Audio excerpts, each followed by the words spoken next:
So right at the end of your intro, you were talking about like different probable Earths, and it reminded me of something I've been wondering for a while.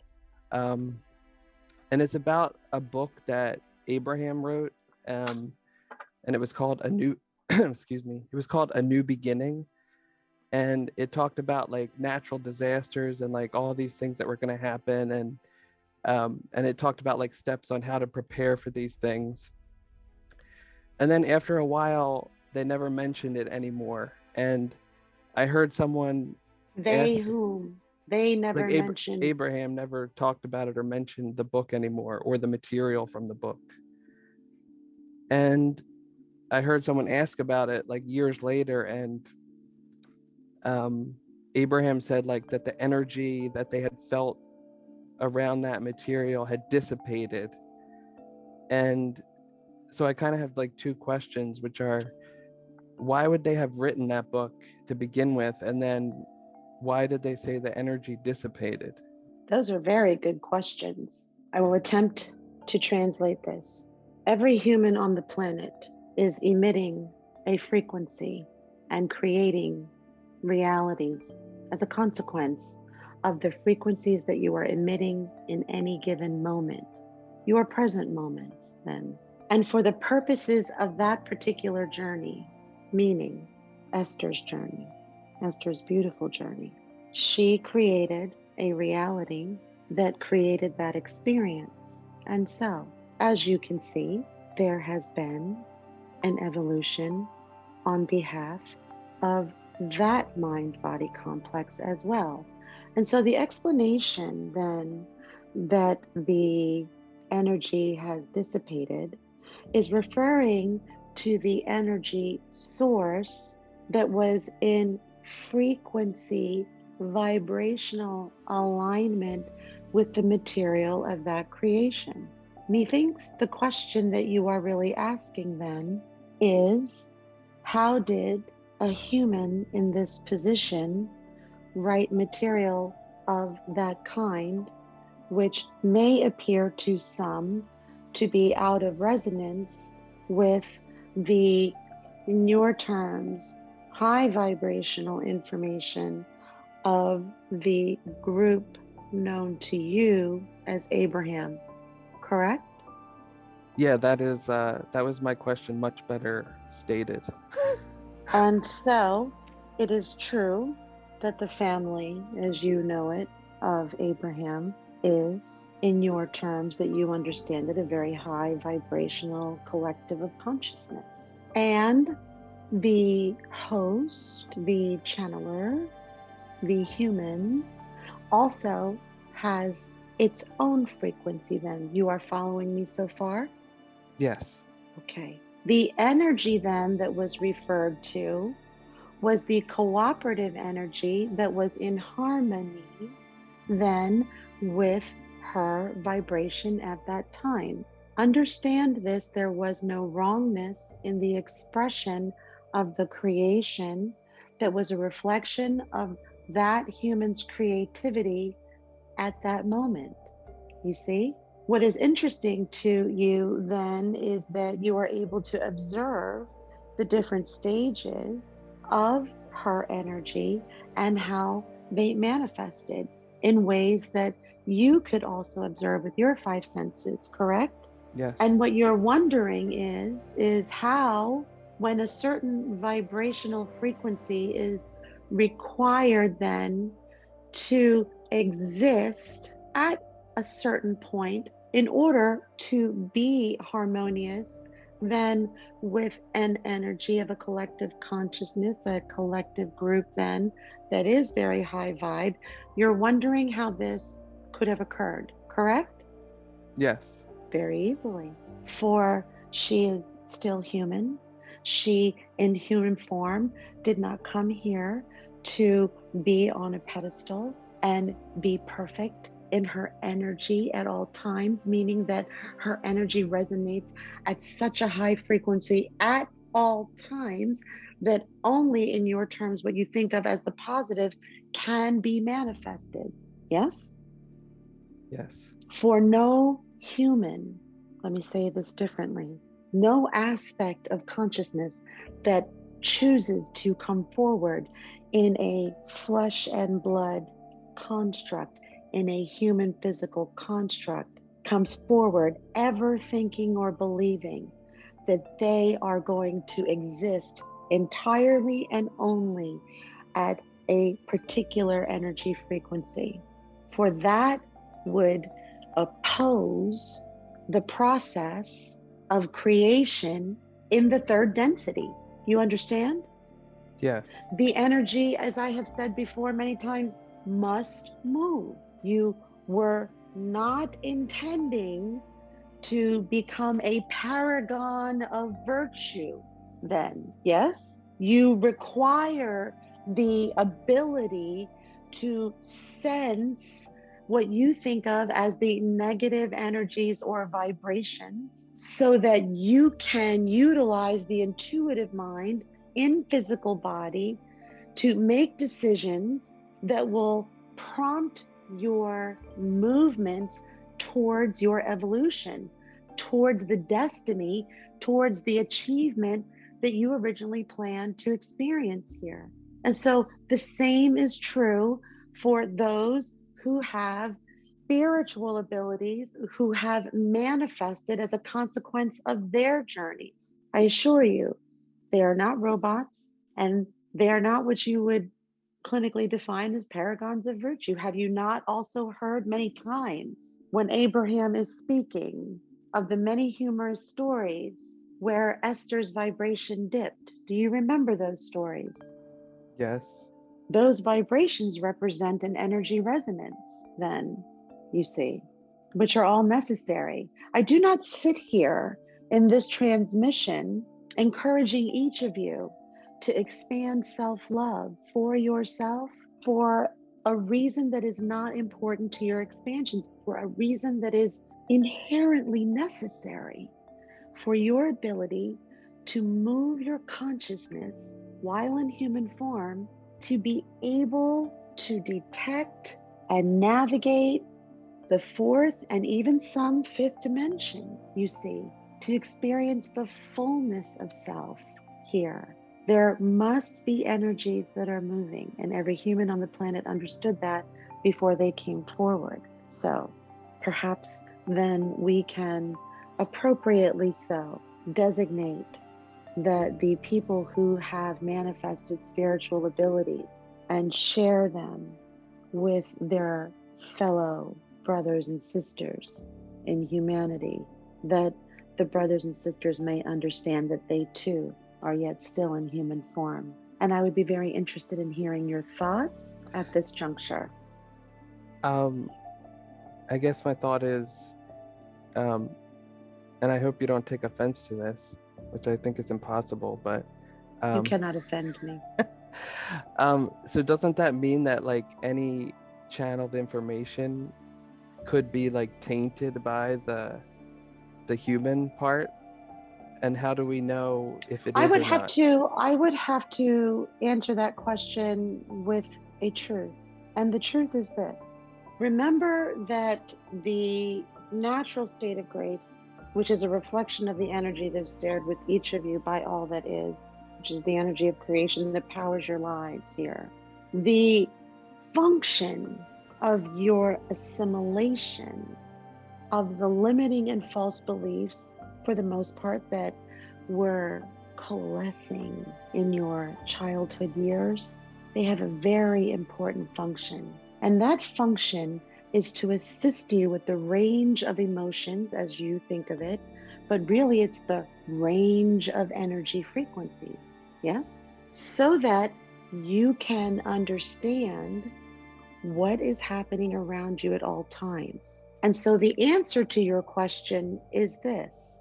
If you are hearing anything, observing anything, and this goes beyond people who have manifested spiritual abilities that others are able to observe, what you can do to ascertain and understand the information that you're hearing. And when I say understand the information that you're hearing, what I am saying is the ability to recognize the energy that you are receptive to?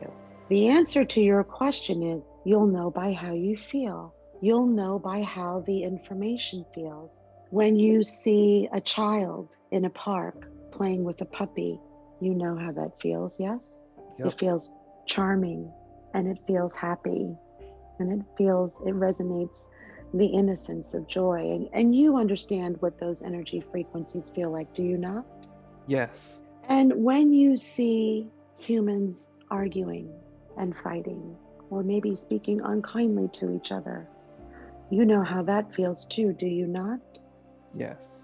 It is because you have equipped yourself, as you plan to do, with a compass of energy, the ability to recognize information, events, interactions based on the energy that you are able to translate. And you're able to translate energy by how you feel. Yes? Yes. That is how you know when you are resonating peacefully and lovingly with information that is encouraging, that is assistive, that is designed to help you love more. You know how that feels, yes? Yes.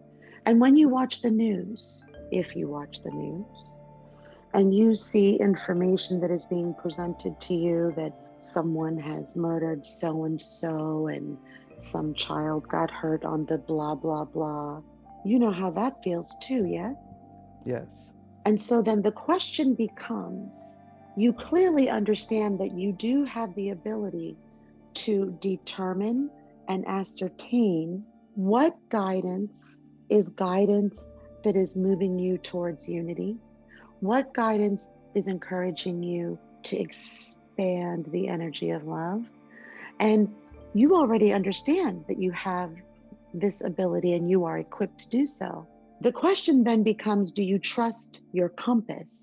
Do you trust when you're listening to something and you can feel the energy, feel the emotions of how it's resonating within your complex? Then, do you trust that?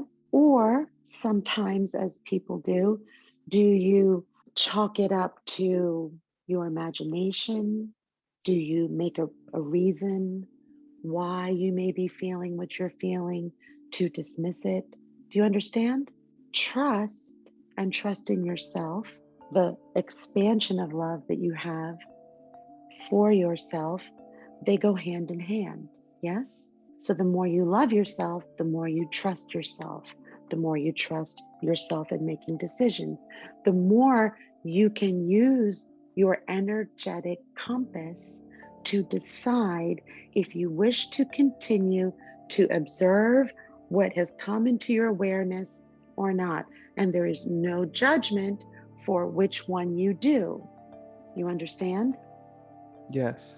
As in anything, not just people that you term as channelers, but with other people who have various other spiritual abilities that have manifested. You understand what the thought forms feel like based on the energy that they are emitting when they have presented themselves into your awareness. And I say to you this, when you are feeling your compass move, indicating to you that something does not feel good and something does not feel pleasant, it is always something that is serving you. It is always an opportunity for you to come to know yourself more, to lovingly examine why your feelings are the way they are.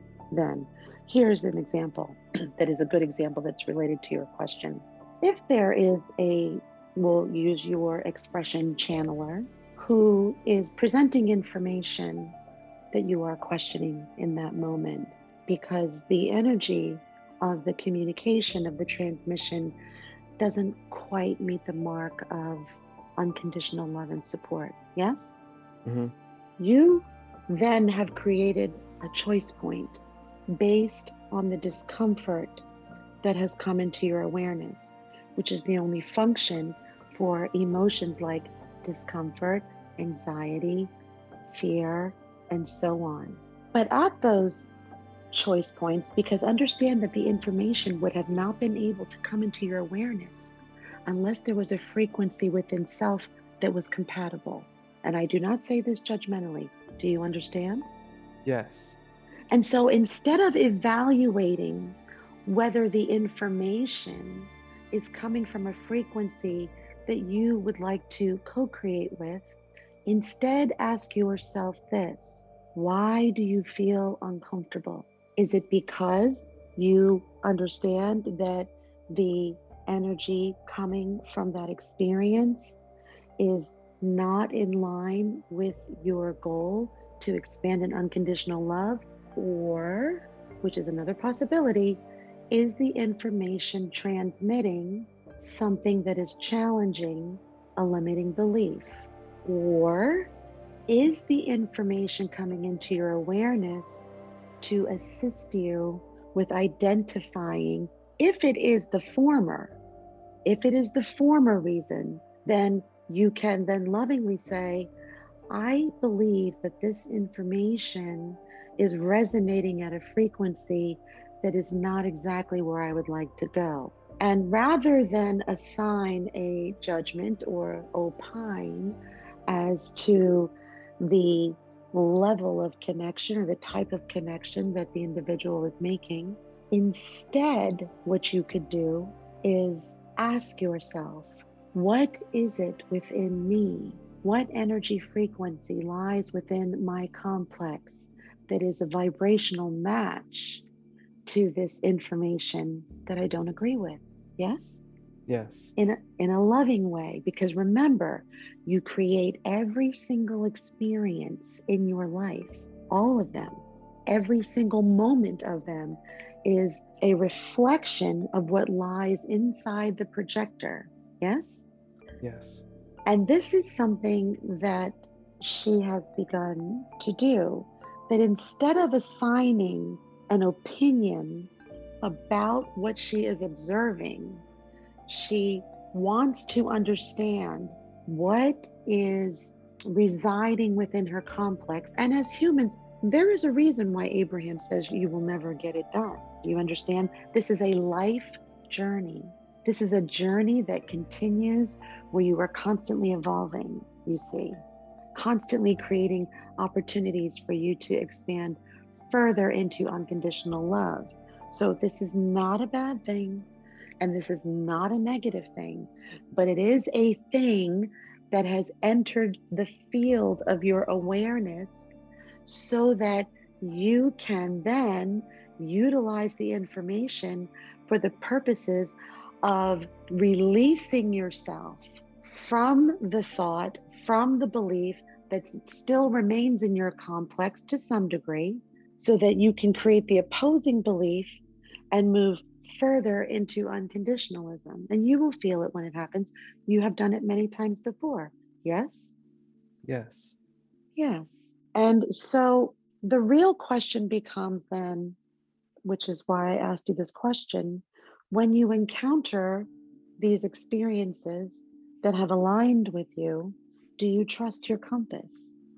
Well, I think specifically about that, like everything you said makes sense. And the thing was that, that book did not feel good to me.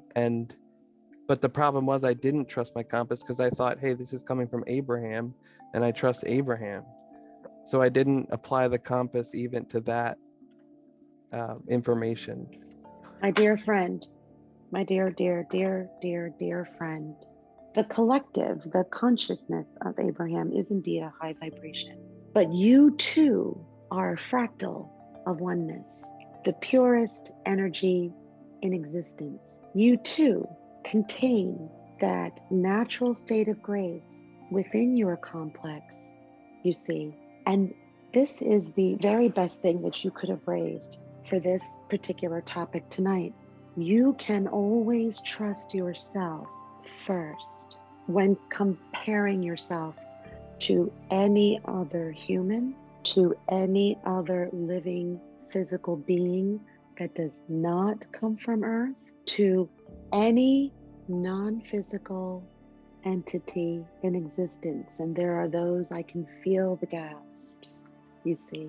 but your sovereignty, the absolute perfection of you as a creation, is no less important, is no less beautiful than any other entity in the universe, physical or non-physical. Do you understand that? You are just as important. Your contribution to the expansion of the universe, your existence, which by its very definition is an important contribution to the expansion of all that is no less significant than any other life being, physical or non-physical, in the universe. You are that important.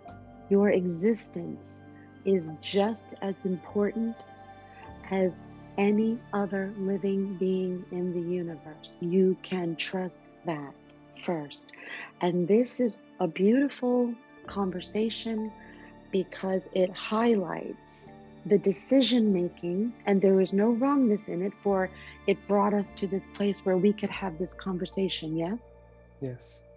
When you are experiencing the sacred journey that you took so much time to plan, so much thought went into your one life, you see. When you actually come into this life, you assimilate the limiting beliefs as you were supposed to do so you could create the duality of the energies so that you could learn how to become a master of energy in this dimension. Your soul, prior to coming into form in this incarnation, understood what it was, how important it was to all that is, to everything in the universe, you see. And then, of course, when you assimilate the limiting beliefs, you cause that separation, which is perfectly acceptable. That is the function of the ability to create dual energies, yes?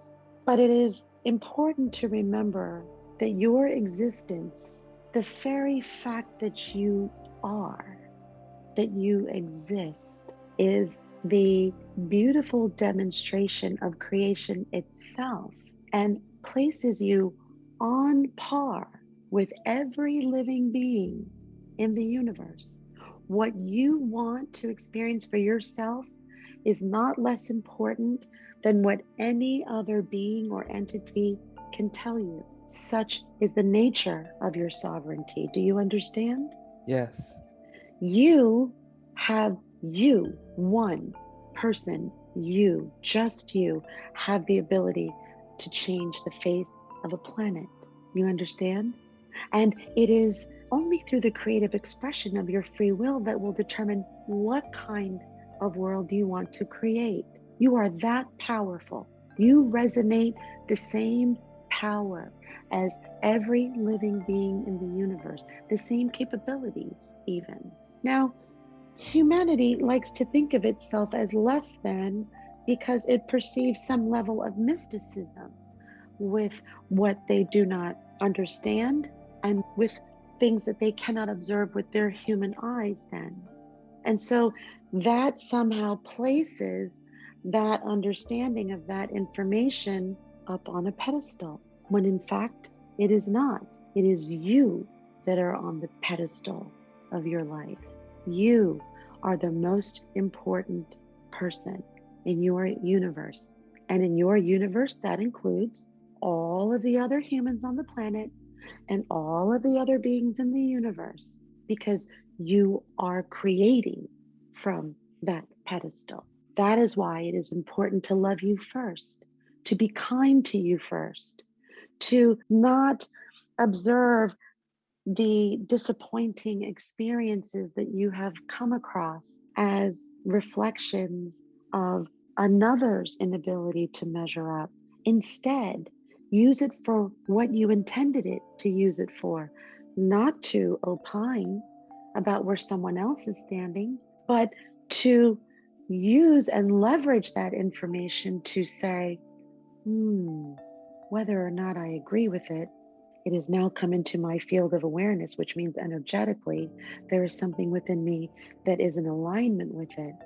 I would much rather spend my present moment of power understanding me better and what it is that I'm aligning with so that I can oppose it, allow my natural state of grace, the unconditional love, that limitless power to breathe even more so in my framework than it did before. Do you see the difference? Yes. One is trying to determine what Esther is and is not. The other is uncaring of that and is instead more intended on utilizing the information to expand and to evolve into a stronger field of the love energy. You feel the difference? Yes. Do you have any other comments or thoughts? No, just that was extremely helpful. I am very happy to have clarified that for you. It has been a very enjoyable conversation for me as well. So I thank you. Thank you.